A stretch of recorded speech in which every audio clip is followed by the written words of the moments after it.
Yep. Okay. Okay. Good afternoon, everyone. I'm calling to order the October 11th meeting of the Housing and Redevelopment Authority. Thank you for being here. We do have a quorum.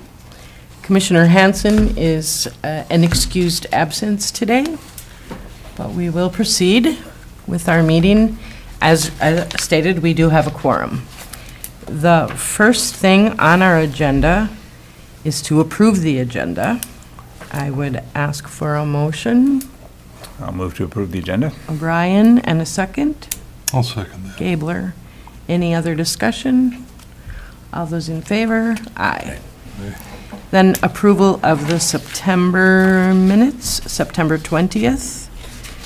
I make a motion. Motion, Commissioner Olson. I'd have one slight Okay, correction. can we have a second and then we'll have A discussion? second, yeah, I'll Okay. second it. And then discussion, Commissioner Gabler. I think that with regard to the Cedar Grove lots, Commissioner Hanson is supportive of the project and reported that other neighbors are also. There's a period after neighbors. Apologies. just The chair complete this. pointed that out to me earlier this week, and so when I sent the agenda out, I got that feedback. Yeah. It's been changed since. So, Great. good catch. It repeats, Commissioner Hanson, a neighbor to the site, is supportive of the project and reported that other neighbors are largely supportive. Perfect. Thank you for noticing that. Any other discussion? All those in favor of approving the September minutes? Aye. Aye. I just need to abstain because I wasn't there. Oh, Thank you. okay. Motion carries. All right, now we are coming, the next agenda item is the opportunity for public comment. And just before we begin hearing from the public, Jason, our executive director, would like to share a few points or thoughts. Thank you, Chair. This is a great showing for the HRA. Thanks for coming. It's usually a lot quieter than this. I think we probably all know that folks are here because there's some concerns around the Harborview apartment situation. I'm assuming. Is anybody here not for the Harborview? And kind of might be. Okay, well, maybe there's other things, but largely Harborview apartment situation. So, one, I just want to let you know there is an update that we've provided on our website. The first page is a community update on the Harborview situation with all of the facts that we know. And I will be updating that as we learn more. So if you have more questions after this or you want to guide people there, that's everything that we know that's going on. I thought it might just be helpful because of the interest and concerns, understandably, about this situation to just lay out what we know quickly. And then, of course, if public has comments that they want to give, we welcome that as well. So just quickly, what we do know is that property was listed in March or so for sale. So it's been for sale for 7-8 months. When it was listed, when the HRA found out about it, we sent it to our nonprofit partners in the region and asked, hey, would you consider buying this to continue the affordability? That's the ultimate outcome, is to get a nonprofit to own it, who then can continue renting it affordably. And they basically renew the contract. So there is on the property right now something called a HAP contract, and that is a contract between the property owner and HUD.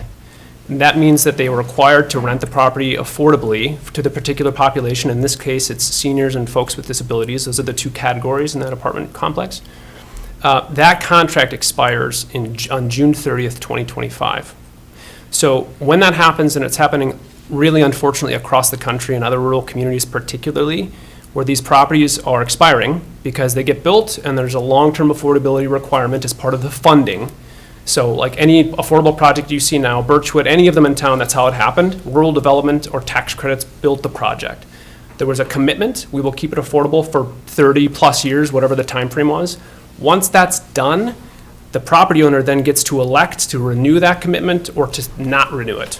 So we're in a position now where the timing's a little weird because they're selling it, you know, a year, let's call it 630 days before the contract expires.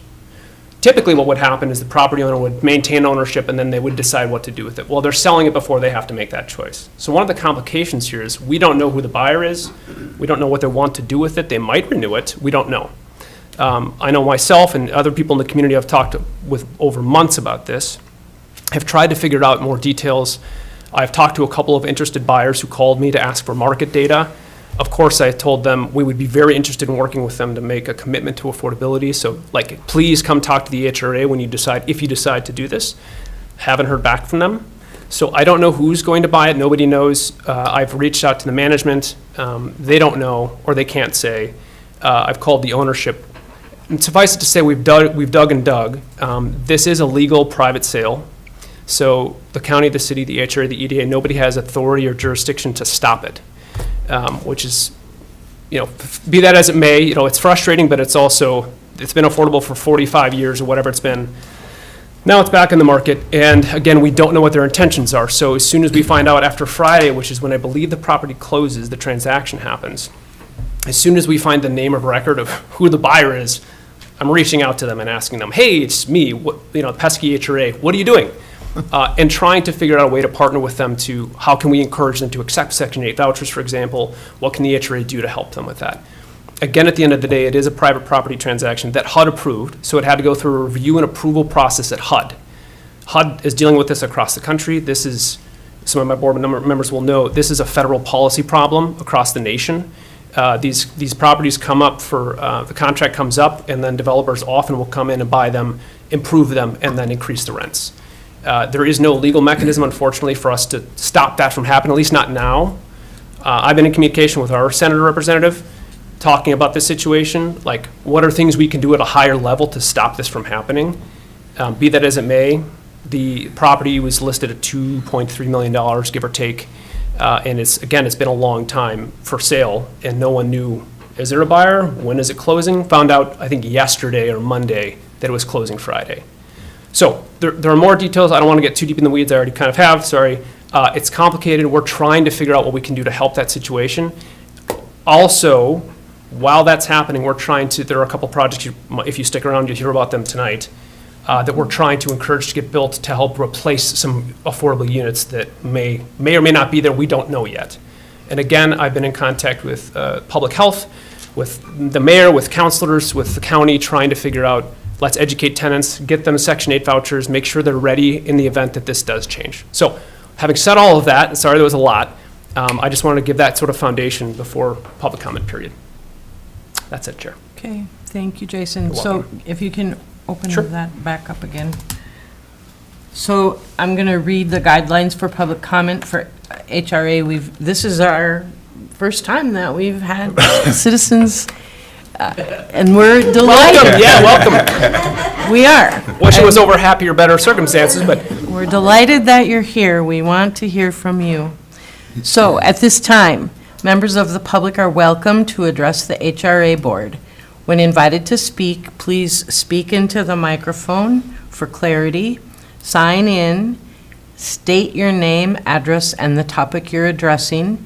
Members of the public may speak up to 3 minutes, with the public comment period limited to about 30 minutes. Issues shall not be debated during the public comment period, but the board may agree to schedule matters addressed during the public comment period on the current or a future board agenda. All discussions must be respectful in nature, must be directed at the board and not at other members of the public. So we welcome you now to sign in, please, and talk to us. Everybody's looking at me, obviously. I'm just here to listen, but I don't even know what I have to ask. Anna Hamilton, here representing Hamilton Habitat with my sister. Welcome, sister. Sarah, I'm sorry. Sarah, Really, I'm not here in regards to the harbor view. I've heard all the same things everybody else has in town, but it's just been the past few days. I don't even think a lot of the residents are aware. That's the disheartening thing, is that they're finding out through rumors, so everybody's afraid. And I understand, if I said all over social media, I understand the buying and the selling thing. Everybody has a right to that. And people have a right to profit. That's all there is to it. And some people get awful tired of not getting any. So, I mean, we can relate to that. Martyrdom gets old. However, housing is a concern. I'm really terrified of what's going to happen to our county without housing. We already are in a deficit. You know, you don't have to, you can go into any business in this county and see that. And businesses, you know, we all matter, but there are some, you know, our hospital is really hurting. The fact that our elderly can't go to the nursing home and have to be shipped off is almost unacceptable, but we can't do anything about that. Aside from that, I think we all agree on that. Housing is an issue. I just want to be, we want to be a part of the solution, and we're trying. We can only do so much. 2 houses a year is not enough, and we sell them, and we aren't in the rental business. We wish we were. Well, we don't. We don't. But we understand the need, right? So something happened last night, or this week, when I was watching, and I'm sure it's on Facebook, with the city planning and zoning in regards to Cedar Grove. The rezoning, I would like to ask the HRA, are you interested in that lot? Is that why this is coming up? I knew it. Knew it. I don't know what that means, but I knew it. At first I was angry because of the process we got drugged through, and I feel like we were drugged through it for nothing. But I just wanted, that's all I really wanted to know. That was going to satisfy me. Again, buyers have the right to buy and sellers have the right to sell. Yeah. I also want to know where the HRA is at with the school property. What are your thoughts on that? I mean, at one time I had a purchase agreement on that, been many years ago, before Huey's. I had it surveyed on paper, and I think I had 29 lots. They were going to be affordable housing back before we even thought about affordable housing. We were going to build houses, get around the wetlands by just having big parcels. We didn't want to go through all that hubbub. And I just see that there's a lot of possibility there. And it's sitting there doing nothing but being a hiking path, as opposed to the controversial corner, you know, that you have plans on. And I know that's controversial. I have an opinion about that too, of course. But I think you know that I support you in an apartment complex. More housing, the better. Location, nobody wants anything in their backyard, right? Right, Gail? Right. And understandably to some degree, but to me that school property just seems like it's not going to be in anybody's backyard, if you will. I guess that's all I have. Do I have anything else? I just knew there was a meeting and I had an opportunity to come, and last night I was on fire. Now I'm tired. I'm not on fire. So that's all I got. I just really want to be kept in the loop. Yeah. You know, I feel the support. It's not that I don't feel supported. We feel supported, right? But financially, you know, I'm frustrated. I'm frustrated with trying to do something affordably in town and having to foot the bill for water and sewer, and I don't understand that. You know, it's one thing to bring it into the property, but to run it up a street, I just don't, you know, pretty frustrated with the city. And I've been frustrated before, and it doesn't seem like it's going to go anywhere, and there's not going to be any satisfaction. We'll just do what we have to do. But at some point, it'd be really nice if we had some help. That's all. Thank you, Ann. Thank you. And we don't ordinarily engage in dialogue here, but just for everyone to know, later on the agenda is an update on the HRA's interest in the Cedar Grove lots and the school district property. They're both on our agenda today.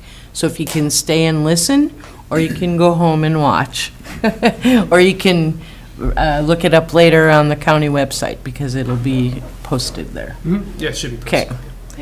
Okay. Other comments from the public?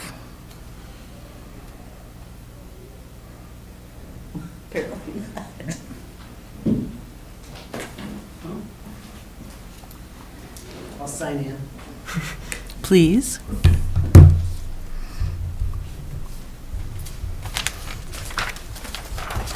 And then state your name for the record. Yeah. Okay. I'm Tom Morse. Excited to be here. Hey, Anna. Yeah, I'm Tom from Facebook. That's why I should state myself. He's a real positive guy. For the record. Oh, gosh. I'm sorry. No, that's fine. I prepared just a brief comment because I thought I should show up if I bothered causing all that trouble yesterday. So I want to start by thanking the HRA for its incredible work in moving projects forward the last 2 years. You know, there's more housing and more units of housing under development right now than at any point, I think, as far as I can tell, in Cook County history. And that's the direct result of this board and the work Jason has put in. And I think that should really be applauded and recognized by this community. If I could just Uh-oh, Mary. interject a point of clarification, pre-development. Yeah. Pre-development. That's Yes. where I was last night. Yeah. But things are moving in ways that they haven't been moving. I don't know that we can say that this many units of housing have been in pre-development at one time. And I think it's because there has been a tremendous focus on how do we make things move between people like Anna and just making things happen. And these, you know, larger processes that take multiple years to accomplish. We should be really proud of that, and that is a tremendous achievement, and we cannot go backwards. Now, I want to just speak briefly about the Harborview apartment situation. I understand it's a private transaction. I reiterated that yesterday. I think there's a lot of unknowns, many more unknowns than knowns at this point with that transaction, and I think the HRA has a wide range of options and how it pursues and what it does after the fact. Many that I don't know about, and that we can't know what the full range of options are at this point because we don't know what the range of outcomes are. You know, I want to reiterate for the public, this is R1 residential. It's outside of the short-term rental zone. It's outside of the hotel zone, you know, but it could become luxury condos, and I think there's concern about that, of course. I trust you to do your work, and is likely clear, as is likely clear at this point, not everybody does. I hope to clarify some of the community's frustration with the situation and the breakdown of communication from the HRA, the city, and the county on this situation. Last week on social media, a concerned resident raised questions about the sale and suggested that people's evictions were imminent. Not one person from any level of our government responded to clarify that post. What a missed opportunity. On Monday, that same resident of Harborview posted again on social media, another 30, 40 comments. Nobody responded. By Tuesday night, by Tuesday morning, I was frustrated. Frustrated by the harm and pain and confusion that those posts were causing. Frustrated that more information was not coming forward, and frustrated that from all outward appearances, our local officials were allowing the housing situation to move backwards. So I spent the day reaching out. Jason was awesome at responding quickly. Chris was very helpful in responding.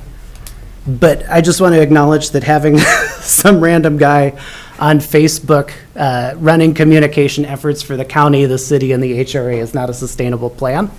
I'm happy to do it when it happens.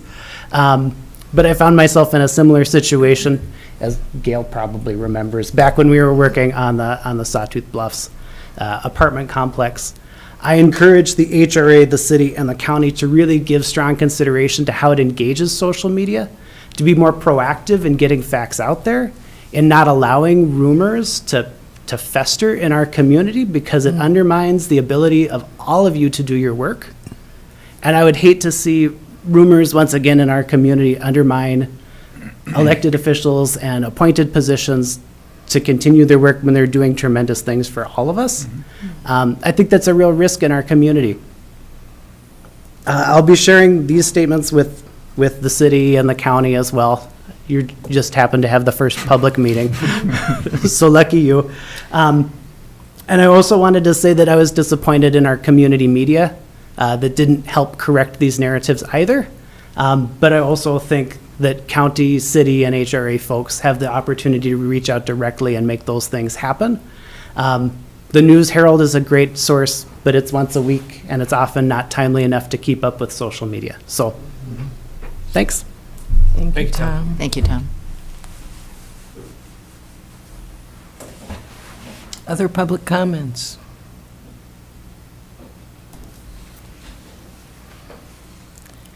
Other public comments? I think I have to say this 3 times. And finally, other public comments? All right, thank you, Anna and Tom. We'll close the public comment portion of the meeting. And again, you're all welcome to stay and listen as we go through our agenda.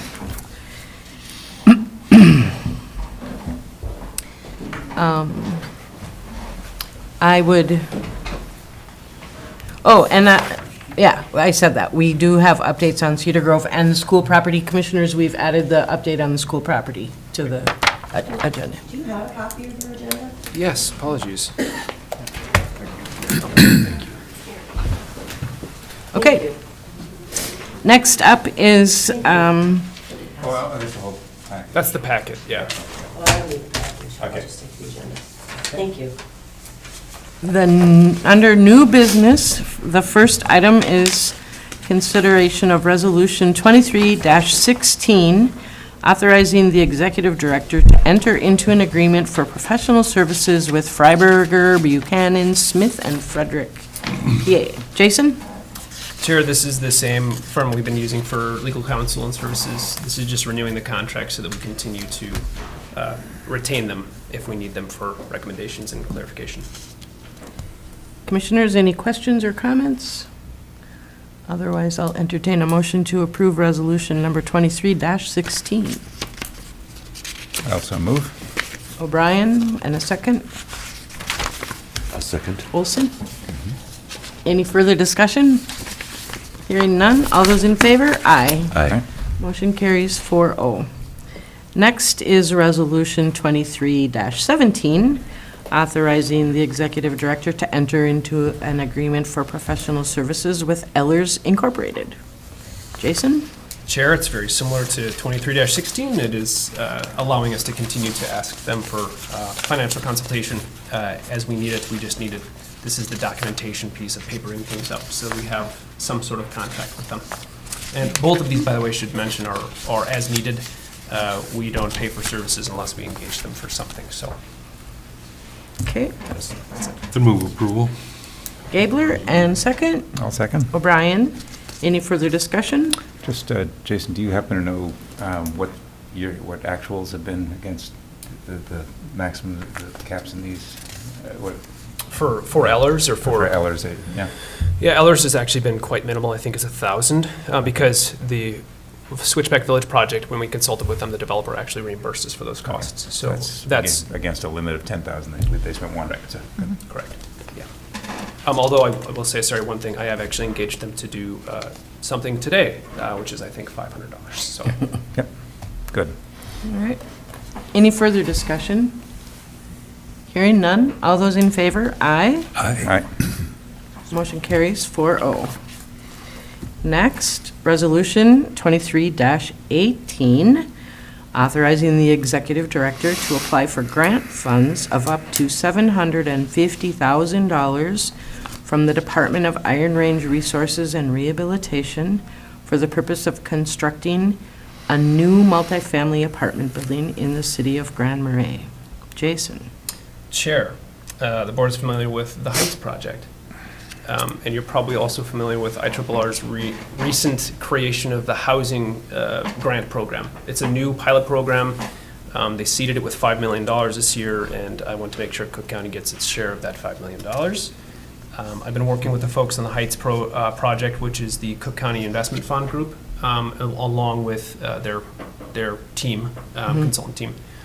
And this is the application for the IRR housing grant opens on November 1st, and we want to make sure we have the authority to do it before we before the application opens, of course, and actually the EDA will be the conduit again. They are the conduit for all IRRR applications, and so Executive Director Bida rather will have this on, I believe, your agenda next week.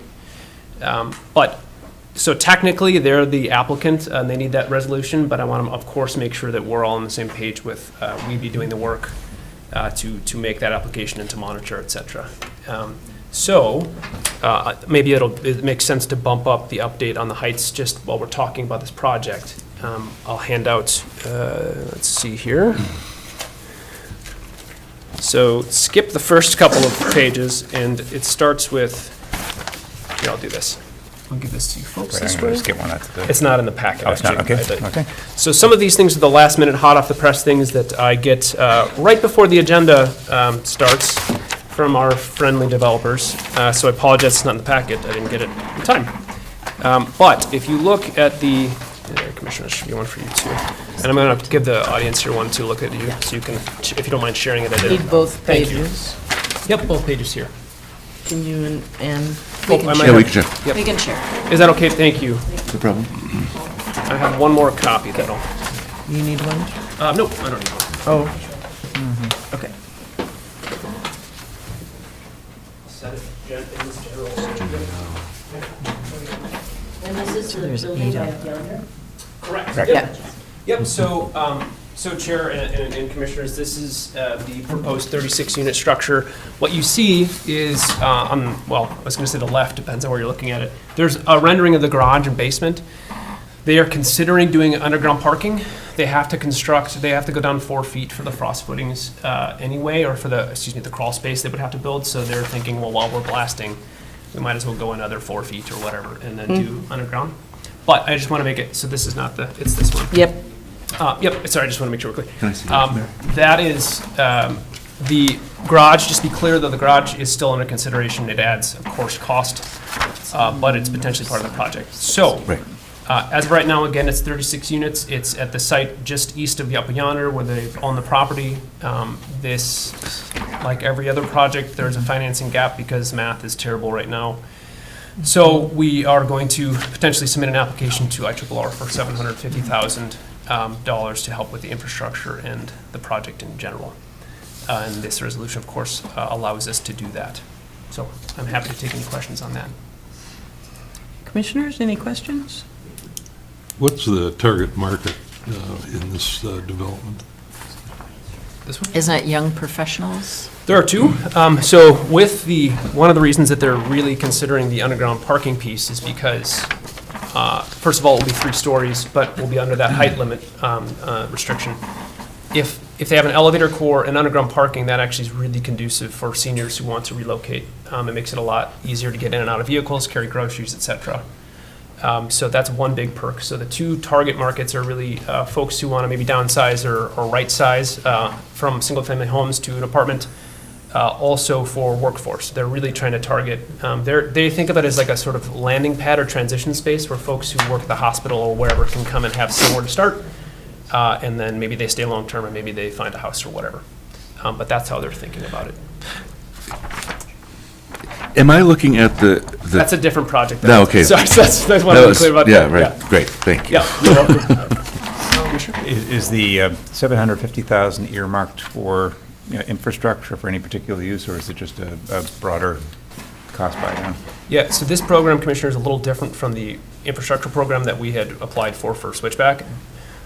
It's a lot more flexible, so it could be used, as we say, for sticks and bricks or for infrastructure or whatever. Honestly, I think the project cost right now is estimated at $8.3 million, so there's plenty of costs to cover. Yeah.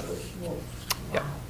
That won't be hard. So it's not, Sure. it's not affordable housing we're talking here. Well, part of the call it negotiation process of our assistance is what are we providing in exchange for what?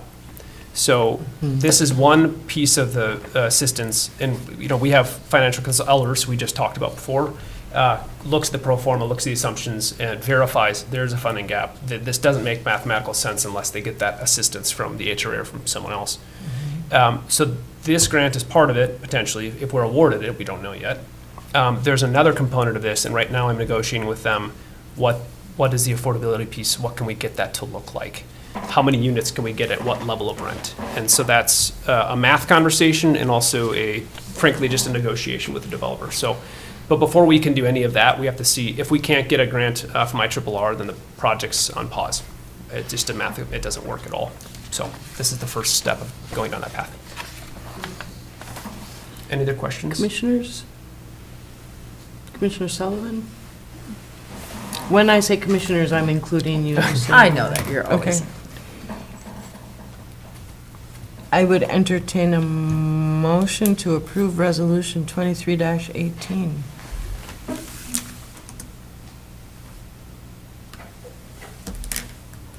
I'll move to approve the application. Commissioner O'Brien, is there a second? I second. Commissioner Olson? Any further discussion? All those in favor? Aye. Opposed? Motion carries 4-0. We are grateful to everyone who's trying to bring housing. All right, next on the agenda is Resolution 23-19, authorizing the executive director to enter into an agreement for professional auditing services with Redpath and Company LLC. Jason? Chair, we issued an RFP late August for our auditing services. Reached out to several firms, had a conversation with a few of them, and unfortunately, the Finance Committee met last week about this. We had one response, it was Redpath. And Redpath, somewhat understandably, they provide services for the EDA and for Cook County. So they're already in the community, they're already doing this work, so it made sense for them to piggyback on the work that they're doing and submit for the HRA. So, you know, I suppose in one sense, I'm very glad that we had a response, frankly, because the state auditor was talking about this on the radio last week or a week and a half ago. Talked with my colleagues across the state from the HRAs. It's really difficult. We're looking for bookkeeping services, which we'll talk about in a couple minutes. It's very difficult to get smaller entities to get any response for financial services. It's increasingly difficult. And in fact, some of the bigger firms right now are canceling contracts with small entities because they don't have the staff to work on it. So this is the response we have, and we're recommending. I'm recommending approval of it so that we can have an auditing service for next year. And then we're waiting on chair to your comments we'd had before, waiting on potential changes at the state level on requirements for small entities in rural communities, but we don't know what that's going to look like. So in the interim, we thought it was prudent to have something in place. And if the state is to make changes, is that administrative through the auditor's office, or does that require action by the legislature? Chair, I think it depends on the nature of the changes, but for something like this, I suppose legislature will have to be involved. Legislative? Just in case something happens that the requirements are reduced, we can, Oh, there's always an out clause in a Sure. contract, and we can, okay. If we move need approval. less, we don't have to pay for all of, right, okay. And Madam Chair, I will keep you informed through AMC. We have a lot of discussion going on about this, and we have our district meeting coming up. And so anything in terms of information that we get about what will change legislatively, I will pass on to you. Grateful, thank you. I would move approval. I'd also note, along with Commissioner Sullivan, that we've had some conversations with Brady Powers and hope to do so with the EDA about next time around for the audit for 2024, submitting a joint RFP among all three units and try to hopefully cut some costs or keep them lower. By that means, even if we can't get relief from the state legislature and whatever. But so with that, I move approval of the resolution. Thank you, Commissioner Gabler, and thank you to the Finance Committee. Is there a second? I'll second. Good work. Commissioner Olson, any further discussion? All those in favor? Aye. Aye. Motion carries 4-0. Excellent, very good work, everyone. Next on the agenda, other business. The director's report begins with the envelope and energy improvement pilot program. Jason. thank you, Chair. The commission and board members know that we received the grant approval for $50,000 to seed this program. to match the HRA's contribution of $20,000. So right now we have 70, did you have a comment, Chair? Oh, okay. They were point over. Maybe just a little step back Sure. of background for those who are. Sure. Thank you, Chair. That's a great idea. So the Cook County Public Health last year engaged in a healthy housing assessment program where they offered inspections of homes for safety, health, and sustainability reasons. So anybody could sign up and the county would come out and do an inspection. Things like leaky windows or trip hazards or electrical hazards or those kinds of things. And it was free as a part of a grant that Public Health got. They went into 21 homes and have pretty good reports as a result of that on each of these homes with recommendations and also sort of like tier categories like really concerning, not concerning, et cetera. Out of that, that group, I've been meeting with Public Health for a long time, as well as the Sustainability Coordinator at the City of Grand Marais, as well as CCLEP, which is the Cook County Local Energy Project, right? Okay, yep. Always check that one. And we had been meeting with a larger group, and we decided to discuss how could we make use of that data. And like we've identified the issues, great. A lot of the households who participated couldn't afford to do anything about it. So we created the envelope energy improvement program. It's a pilot. The spirit of it is to improve the envelope of the structure, and which coincidentally has energy efficiency improvement. So there's an overlap there for all of these four entities. It is income based. So folks will have to earn 80% of the area median income or less, and it's mostly a grant. It's 80% grant if the household earns 50%. This is the updated terms that I wanted to share with the board here. Because we got that grant from the Northeast Minnesota Consortium, we met, the group reconvened. Money's terrific, and then it creates sometimes more challenges or questions to answer. So we wanted to broaden the scope a little bit, and previously with the $20,000 seed money that the HRA approved, the idea was to just make it exclusive to the group who participated in the last round of healthy housing assessment. That was intuitive. We were continuing that effort. Now with $70,000, it didn't make any sense to restrict it to the 6 or 7 potentially projects that were going to be eligible. So we discussed, and my proposal and recommendation to the board is the cap project size was 5,000. We recommended increasing that to 7,000. Windows can be very expensive, as well as talking with the county, the public health. They're going to continue they already are continuing those inspections, and so they're going to continue that program. And so instead of just limiting to the initial pool, we will encourage those folks to apply who have eligible projects, but we're going to basically widen and say, if you meet these income guidelines, go through the healthy housing inspection piece, and then you're eligible to participate. Nice. So that's sort of we're trying to think of it as from a long-term perspective, how do we get money to fix some of the challenged properties we have for folks who can't afford to do it themselves, and create an open opportunity for folks to do that. And we still think that the $7,000 is enough to make some decent changes to fix important things, while not being so much so that someone could try to take advantage of the program and then sell their house the next year or something like that. It's not like $50,000 where they can then just make a sweet profit or something. So that's what we're recommending to the board, and then depending on your determination, I'll communicate that and we'll continue. Any questions about the updated sort of terms? Is the idea that this would be sort of first come, first served until there were 10 approved applications, and then the gate closes and work on those 10 projects?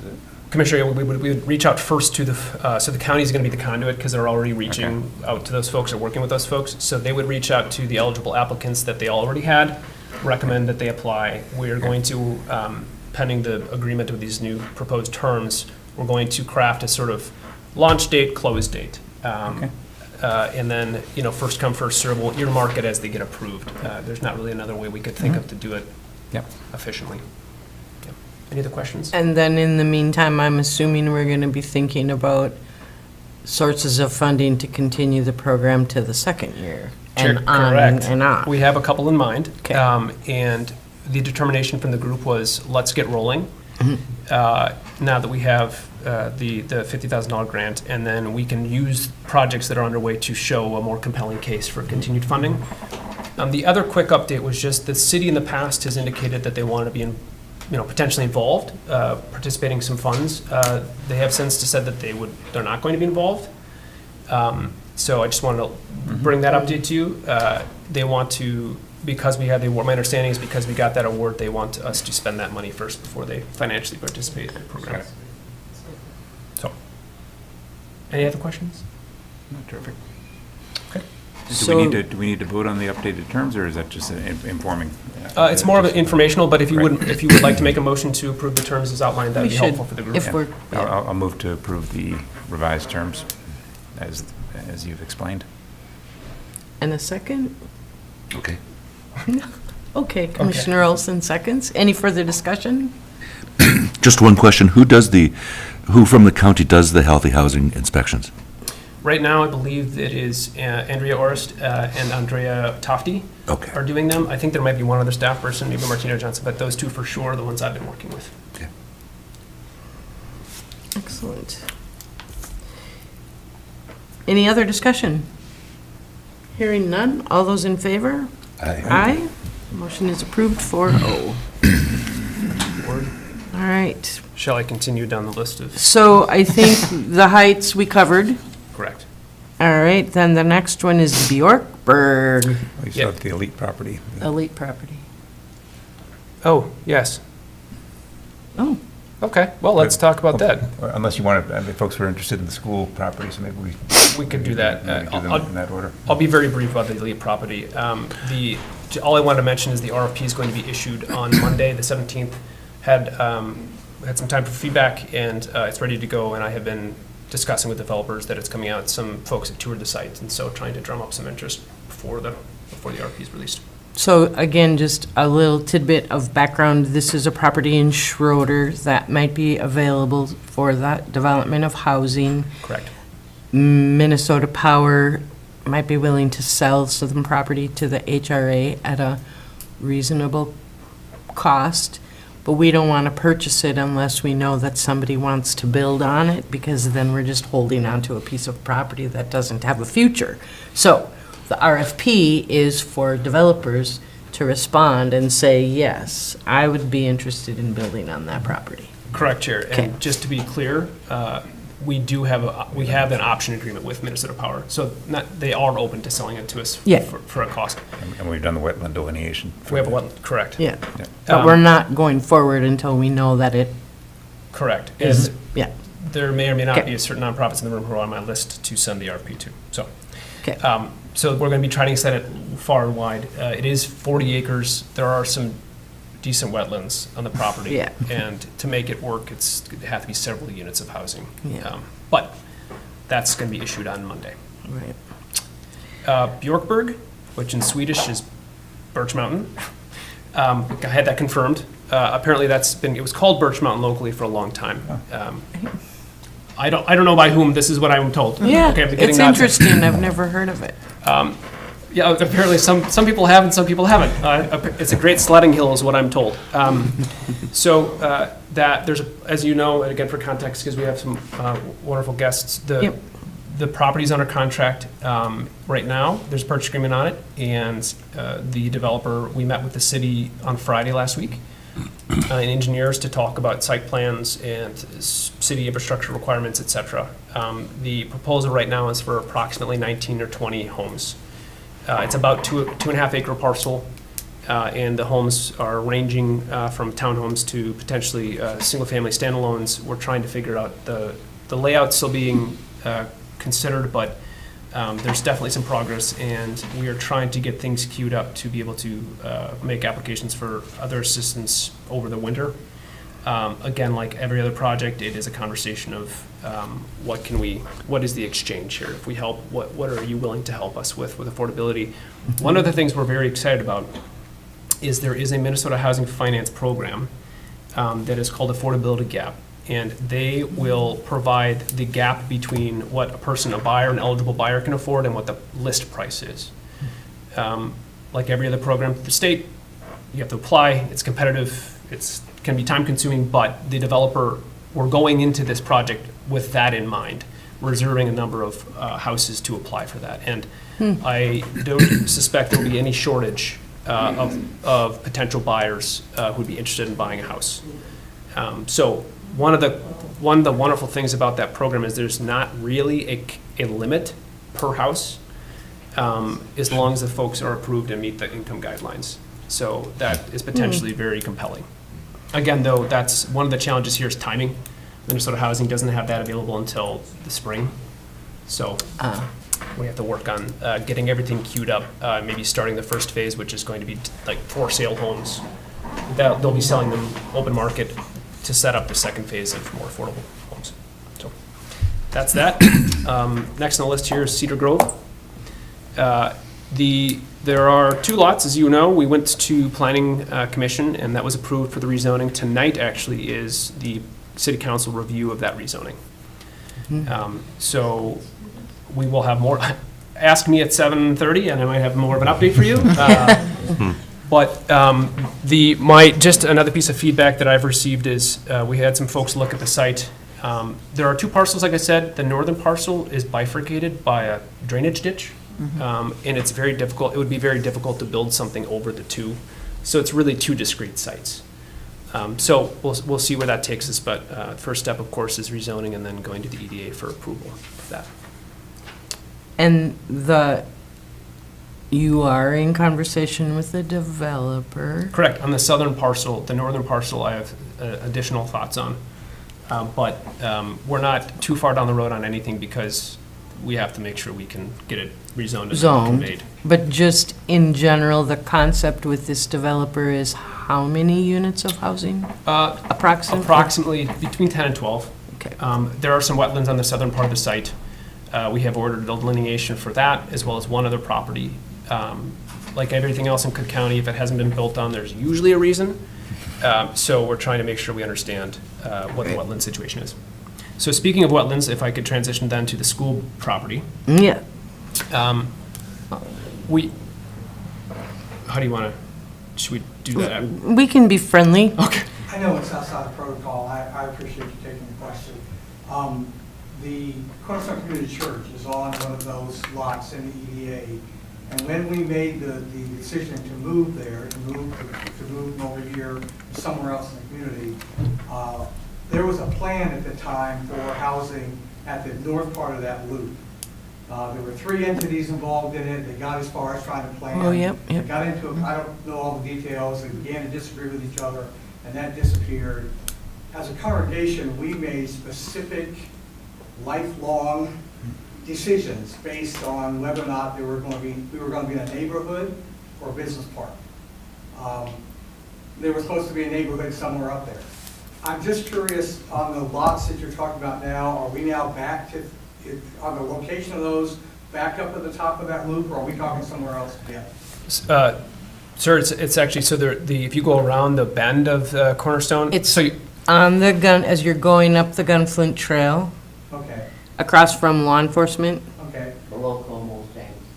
below the, Sweetgrass Crossing is right below not that. the lots to the north. That's, no one has decided what's going to happen yet in the, up above there. Yeah, but if you guys ever want to have that conversation again, we'd like to be a part of it. Okay. Sure, understood. Thank you. Makes sense. Yep, thank you. Okay, so now we'll go to the update on the school property. If that's okay, Chair? Yes? So it's a very quick update on the school property. And just for some context for our guests, I approached the school board a year ago asking about, look, there's 26 acres that look pretty open for residential development. It's zoned R1. There's a curb cut and apron and utilities. It's wanting to be done. And wetlands were a challenge. I actually have an old wetland map from years ago, I think that you had done. We ordered, I should say, the school board ordered, after a year of conversation, the school board ordered a wetland delineation. We figured that was probably the next sensible step. We don't know what we're looking at until we actually know what the wetlands are. Because if there's 5 acres out of the 26 and it's like, maybe it's not doable. So we have that back. It's the school board's property. Now that they have that information, need to decide what they would like to do moving forward. So they know that the HRA is interested in acquiring that property from them for housing, but again, it's at the board's discretion what's in the best interest of the district with that property. We need to. The school board. Correct, sorry, the school Not board, this not this board. board. No, not this board. The school board's discretion, what they want to do with that property. And I'm hopeful that we can work something out, whether it's for part of it or all of it, or some, whatever it might be. It seems like a great opportunity for the site. But again, the ball's somewhat in their court to determine what they want to do. So that's all there is in the school board property. Okay. Redevelopment funds for the EDA. I think we skipped over that, if I can. We did. Just as an update, we'll be going to the EDA board next week, Tuesday, to request the $50,000 for pre-development to do things like wetland delineations, like boring samples to see if property is buildable, and if so, where. And that money is usually the hardest money to get from grants. Pre-development. Correct. Right. Because it's the riskiest dollar. So if the project doesn't go anywhere, you've spent the money. Right. And the EDA has expressed willingness to provide some additional funds. And just quick, that is making whole the $100,000 at the beginning of the year that the HRA had requested and was approved, and there was a mix-up. So Yep. it's rounding that out. Yep. Okay. Okay. Then I think we've covered Harborview. Correct. Then Duval. So the board has, well, maybe you don't have, I handed it to all this. So that's this. That is the That's second piece here. Yeah, that's the one. You have that, and I will bring one Two-story out building. to Next to folks. WTIP. So this is the county garage. And whatever that building is used for. This is a property at the city of Grand Marais utility Public maintenance utilities. site on 61. They, to be clear, the city has not agreed to provide this to the HRA, so I want to be open about that. This is, again, part of this process is, I've had communications in this, with the past in the city, and they have said that that property is available. I mean, they're not using it for anything, they have no imminent plans for it, it might be available for housing. So this would be across from the Heights, basically? Yeah, correct, kitty corner southwest of the Heights, Okay. basically. So it's right next to WTIP. It's directly to the west of WTIP. Oh, there's a picture. Old Okay. Tom Tabota Motel. The old Yes, Tom exactly. Tabota. Yeah. Which is now asphalt and some trees. So you'll see, I've been working with another developer who's interested in doing, working with the state Minnesota Housing's Workforce Housing Development Program. What you see is a very preliminary, but 16-unit building, which would be terrific. I've seen some of the materials that they've done in the past. They've done a lot of projects and a lot of work, this company, in the metro and suburban area. They would have garages and a community room. So I want to put this on your radar and let you know that we're pursuing this too. So we're going after all of the funds that we can get. Yeah, you are. And trying to bring more workforce housing to the community. So again, we have to wait for Minnesota Housing to release the applications for this program. They are sort of the gatekeepers for a lot of this stuff right now, but we also know it's very important to be ready. So we're going to continue, if the board is approving of this, kind of going down this path, I'm going to continue working with them on this. And before I went to the city and brought this to the city to say, hey, we have plans for your property, I want to make sure the board has any questions answered and approves of this direction, because then I will go to the city with the developer and start talking to them. All right. So say again, 16? 16 6 units? Okay. Questions, commissioners?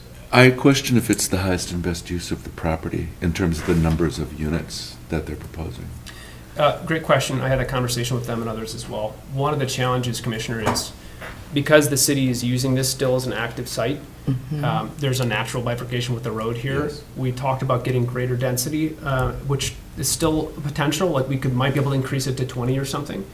But their opinion with the garages and making sure there's sufficient parking, and you can see on the map, they're trying to reuse or make use of the existing asphalt. There's a little bit constrained there, so. Understand for economics of it, yeah. And and actually, parking ends up being a really big constraint when trying to do capacity on any site. Yes, unless you do underground, which is again Yeah. very expensive. Yes. And there's bedrock everywhere, so. Yeah. So, yeah, we're exploring that. And frankly, the other thing is with Switchback Village, with the Heights, there's an absorption question. And so a lot of people a lot of developers, they're interested in coming here. We're trying to make sure that they know, like, hey, we're welcoming your interest and how can we work together to build a good thing for the community. At the same time, if you put in 100 units in 1 year, there's questions like, what is the market in Grand Marais? Right. So there's a little bit of caution in scaling it correctly. They're not concerned with filling 16, but 26 across from a 36 on top of a 50, then it becomes a question. So that's why. But in the meantime, you explore every option because you never know if or Correct. when any of them are really truly going to get shovels in the ground. So Correct. you're doing a great job of looking under every rock, Jason. There are a lot of rocks. How about Super 8? That's a good rock. I know what you're talking about. I'm happy to talk to you about that too. I'm just saying. No, there's lots of Already rocks. there, not being used, really awesome. Well, and it's I'm gonna- nice that there are all this money available from Minnesota Housing, and it sounds like, gee whiz, that's so far in the future, but this is the time to get the applications and the ideas together, because two most difficult words in the English language to accept is too late. Yeah. And that's, we don't want to be too late here, we want to be early. So Right. thanks for keeping it up. Yeah, Commissioner, just to really quickly piggyback on that, I think for the general public to know, these conversations take months on the front end, and then we apply for funds, and we don't know if we'll get them. And if we do get them, then it takes more months of planning before you actually get contractors to sign an agreement to build the thing. So these projects take years often. And one other thing just that loops back to Harborview, not long ago, and shortly after I started in this role and this board was convening, Birchwood Apartments was very much a concern. It still is. The HRA was working in the background to get One Roof Community Housing to the table to look at taking that over and rehabilitating the project. I mention that because they've applied for a tax credit application to the state. The only way to save that building is through a tax credit application. The deferred maintenance and the requirements are something like $3 million to fix that building. It's 24 units. So again, it's a bad math problem.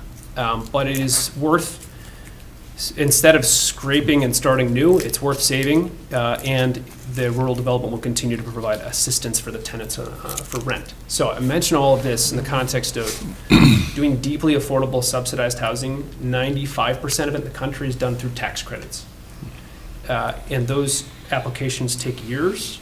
The preservation, we're very hopeful that Birchwood will get funded because Minnesota Housing prioritizes rural development preservation projects. That is one of the top things on their list. So we're very optimistic, but a traditional new construction tax credit project, and I've worked on a number of those in Duluth with One Roof, some of those took 5 years. So the point is, the more affordable you try to build something, the more programs and requirements are in it and the longer they take. I don't like it at all, but that's the nature of housing development, at least right now in this country. So we're trying to put irons in all of the different fires and get what we can. That's all, soapbox over. I hate to ask a question, but is there IRRB funds that could be targeted for some of this, for the low-income housing for HUD? And can we get a hold of those and start using them? IRRB doesn't have specific programming for affordability. The new housing program that we talked about a little while ago is brand new, right now. It's a brand new housing program that's never been offered by the agency before. There's been traditionally infrastructure to help put in sewer and water and those kinds of things, which all the grant funds help with affordability, but the agency doesn't have anything specifically targeting affordability or helping people pay rent or, but they are aggressively exploring and listening to all the communities in their service area. This need is profound throughout the whole region, throughout the whole country. And everyone is working as hard as they can to figure it out. HRA, I would like to give credit to the IRRR for creating the pilot housing program. One of the challenges here is, as with all of this, is timing. if we wanted to use those funds to get a deeply affordable project, we would already have to have approval for a tax credit project, which would make any, like, you can't have approval without actually having the funds. So they're doing a sort of one-round try at this housing program. And again, because the tax credit program, the applications are submitted in July, you find out if you have an award in December, and then you close hopefully in 6 months on financing. So the timing doesn't work, at least for this pilot program. They didn't develop it with tax credits in mind at all. I mean, they're releasing it in November, and the applications are due in July. So it doesn't work for that. If this goes well, it might be able to be leveraged. One of the things we're really trying to do is figure out how to get more affordability without tax credits, because there's so few and far between. It's like a 5-to-1 ratio of applications to funding every year. So it's actually not common at all to submit and get funded year one. It's very uncommon. Usually it's Minnesota Housing's response is, we like the project, tighten it here, here, here, and here, better luck next year. Not in so many words. They're more gracious than that probably, but that's generally what happens. So, which is one of the reasons we're so hopeful about Birchwood. It's the first year. If they can get it, fantastic. We need it yesterday. So we're trying to use these tools to bring down rents on what otherwise would have to be market rate. We're trying to figure out to leverage that because it's the tool we have. Yeah. Anyway. Yeah. So, I believe we need to A go motion. back to the Duval proposal, and I would entertain a motion to approve that Jason should continue to explore the option that he has just described to us today. I'll also move. Commissioner O'Brien, is there a second? I will, go ahead. I'll second. Gabler, I'll third. any further discussion? All those in favor? Aye. Motion Aye. carries 4-0. All right. I just want to say thank you to everyone who took time out of their busy day to Yeah, join thank us. Thank you And for thank you explaining being so much. transparent. Yeah, that Of course. Yeah, it was great. You're welcome anytime. Always. It's nice to have guests. So are these going to be recorded in the Yes. future then? They're always- They always are. Record it. Yep. Every meeting You can since go on the we began. website and watch all of them. YouTube. If you're having trouble. The camera's this way, Anna, you're okay.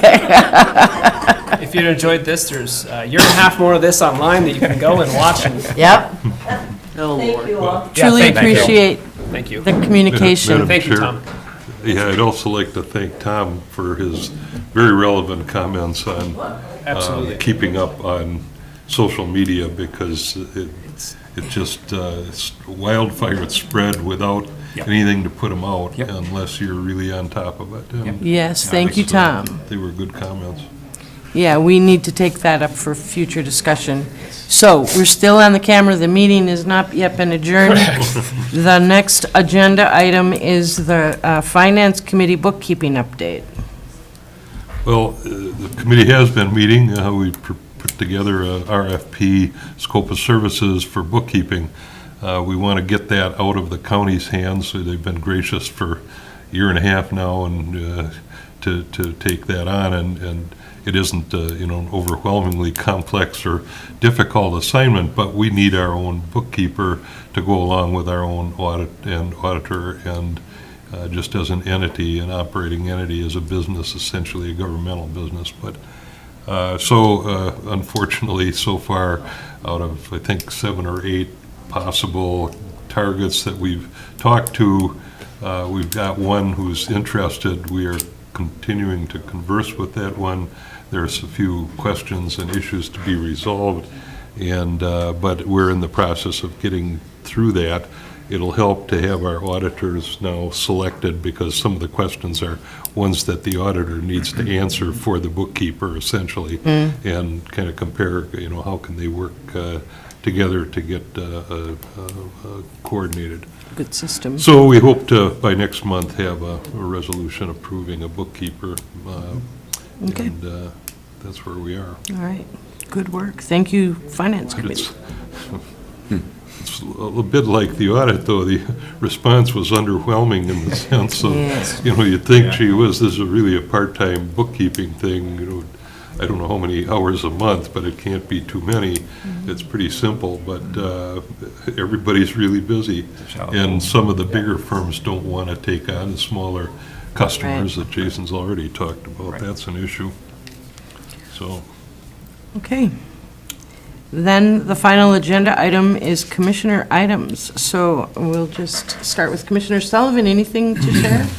No, I'm just really appreciative of the community coming out today and helping to learn more and to share that information, share the facts with the public.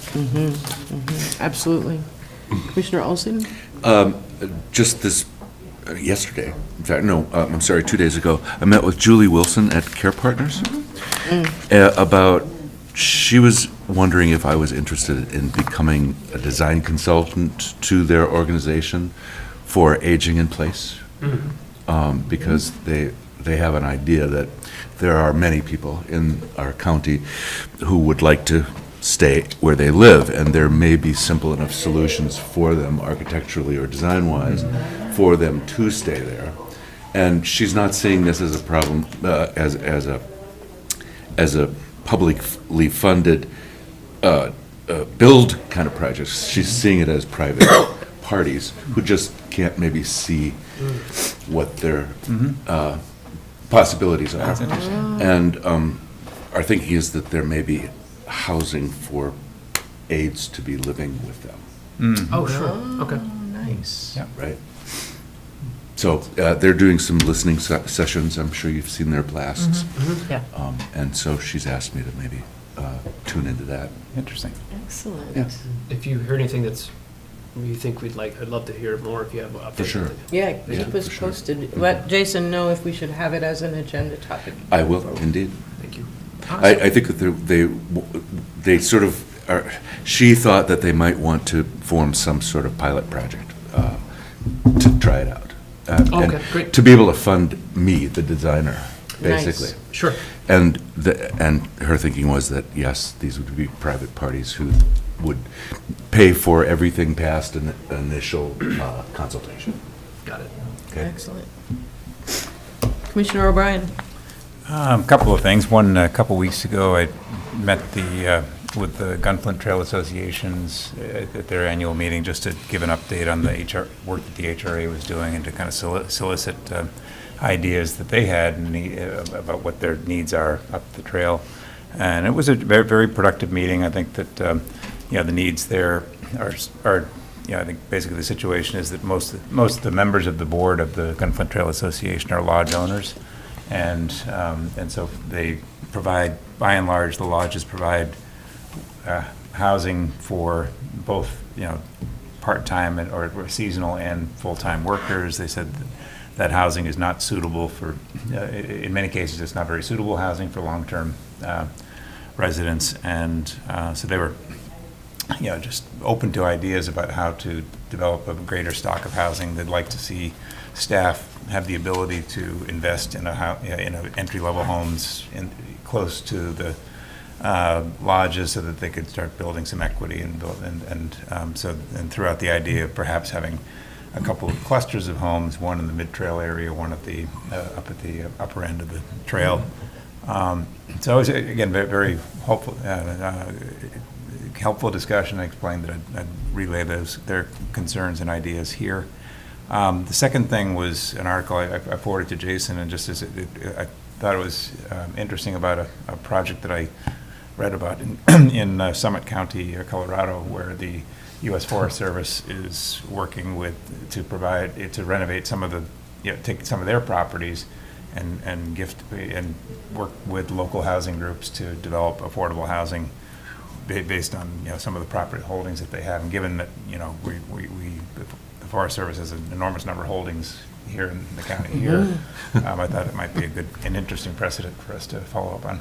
Nice. An interesting note, too, they have a certain sovereignty over their use of land as well. So it kind of makes certain processes easier for them as an entity. well, and I think also around here, the good news is Forest Service seems pretty alert to cooperating with the Grand Portage Band under their 1854 treaty rights, and that makes quite a difference when you're looking at some of the potential projects that are out there that have been proposed and haven't really paid enough attention to that. They will now. And I just think that's progress, really. And so it's a good thing. Can I mention one dovetail off of what Sure. Commissioner O'Brien said, just quickly, the situation he's referring to, White River National Forest, I think it was, in Summit County. Right. They had a special authority that was through, I can't remember the mechanism, but that authority is expiring today, tomorrow, very, very like immediately. And so they're hoping that that's going to get re-upped and renewed. If it does, I've met with the Forest Service to talk about this. If it does, then we might be able to work out, in the arrangement is a long-term lease for up to 99 years, I believe, is what it got upped to, where they could provide that for a developer to provide housing that would benefit them and other businesses in the community. But until we find out whether or not that sort of entitlement is renewed, then we'll see. Okay, so that entitlement was across all national forests? Correct, Okay. yep. And it was just a good example. Summit County was a good example of the partnership that got that done. Something that worked. Mhm. Awesome. Well, keep us posted. Commissioner Gabler? Well, thanks to Jason, first of all, for the analysis and updates on the potential sale of Harbor View. It just, it's clearly a community issue, and I think, Jason did a good job. We need to keep doing that kind of job with social media.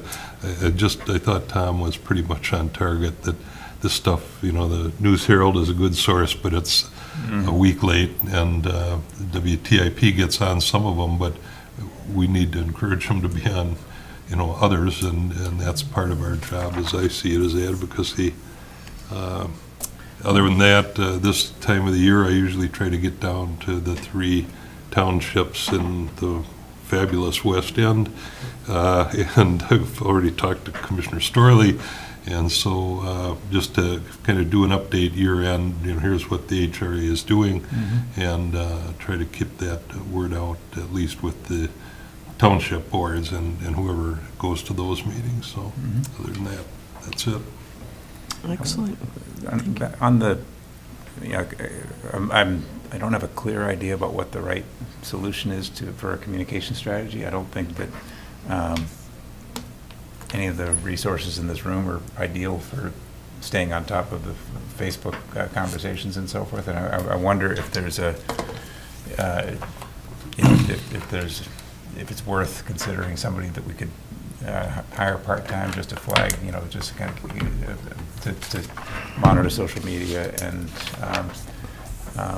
if and as there's a response needed to get content from Jason and then but respond with to correct any misinformation. I mean, I think that I was encouraged by the fact that I'm sorry, I'm speaking out of turn. I was encouraged by the fact that that there have been many examples in the past where things got to a boiling point and then they kind of kept going based on a lot of misinformation and what with Tom's posts on the community conversations that basically relayed the talking points that Jason had put together.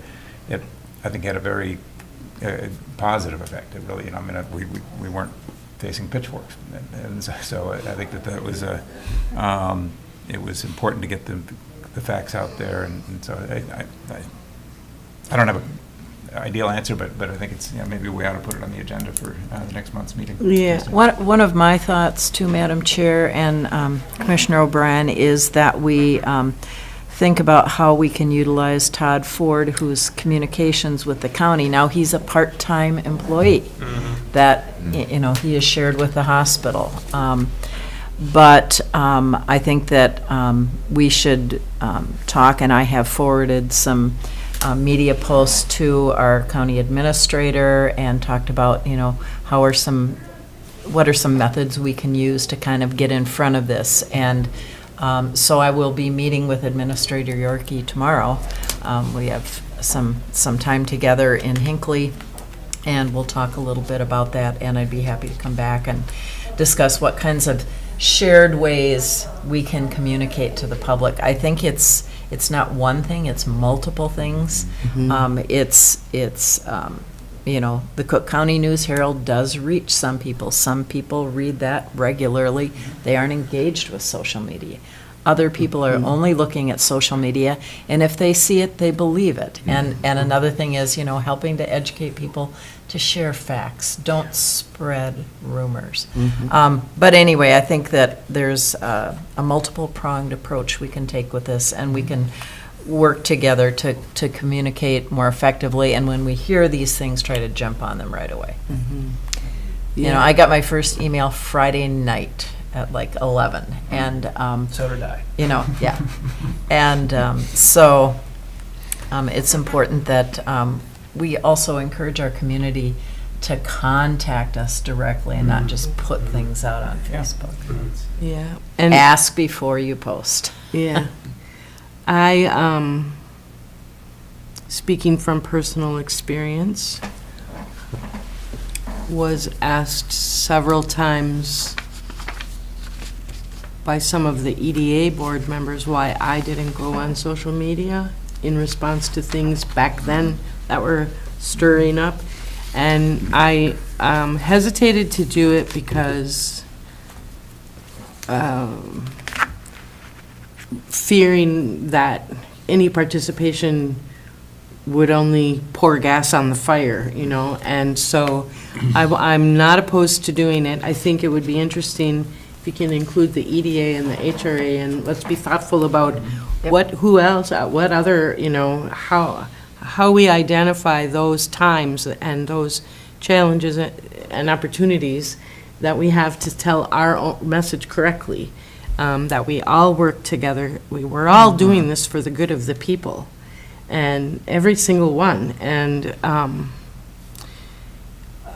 it's very important that we do craft a thoughtful communications plan. And I'm delighted to hear that we might be able to work together with Todd and the county, and you know, whatever we have to do, because community is about relationships, and relationships are about communication. Yep. And that's the cycle that just goes around and around, and we're a big part of that. So Right. I'm so grateful for what happened here today. Yeah. It's been wonderful. And I really think we already have a model for this. You know, a few years back, we developed a community leadership group. It has Yeah. the school district, the hospital, Sawtooth. It has all the major players together, and they meet regularly. And, you know, taking it to that broader leadership group and saying, how do we work together for whatever communication issue there may be? Right. Perhaps. We all support one another and work Yeah. together.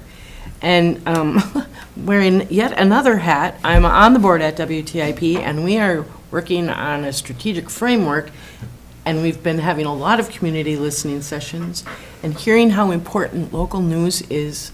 That is the most important job that we do. And so I'm visualizing a summit of local media and local government, and everyone jointly creating the communications plan. Yeah. I'm excited. This feels like a milestone in forward motion. So, whew, good stuff. And I think, you know, it's interesting that there wasn't broad awareness of the fact that the meetings, they could learn more by just listening in on the meetings. And so I mean, an easy canned response to some of those would be to just post, you know, the HRA has on his website an explanation of all the facts as we know them. Here's a link. You know, you can also watch an extensive discussion. Here's a link. You know, It would be nice if some people copied that and passed it on. Right, well, that's not that, well, I'm thinking, maybe I'll do it. I mean, on that particular form, but Ann, to your point, it's a multi. It's a broader issue. It's just Right. about how do we work together Yeah. to improve communication in our community. Across all. Yeah, across sectors all and- entities. Yeah. And Commissioner, that's actually what ended up happening. So the HRA, if you go to our website now, the front page is Yeah, I was looking at it. It's very good. community update on Harborview. I sent a link to Todd Ford and to the city and said, please guide people to this website. I will update it when we know more. I think there's a way, and I'm really heartened to hear maybe the county can be a partner in this. I think there's a way where we don't need 5 different entities monitoring social media all of the time. I know that's not how I want to spend my time doing projects. And we don't want you to do that. Right, there are more effective uses of my time, but if it does get, I don't have Facebook at all, very intentionally. But if those things do get flagged, maybe there's a way we can work on an arrangement where we get notified, I can put up the data, and we lead people to the facts. I think there's a way to work, so I'm very open and excited to work with folks on that. Well, we'll take it up for further discussion on a future agenda. All right. Anything else for the good of the order? Move adjournment. Commissioner Gabler moves to adjourn. Is there a second? Second. Olson, all those in favor? Aye. Aye. We stand adjourned. Thank you. everyone. Of course, for discussion of social media, the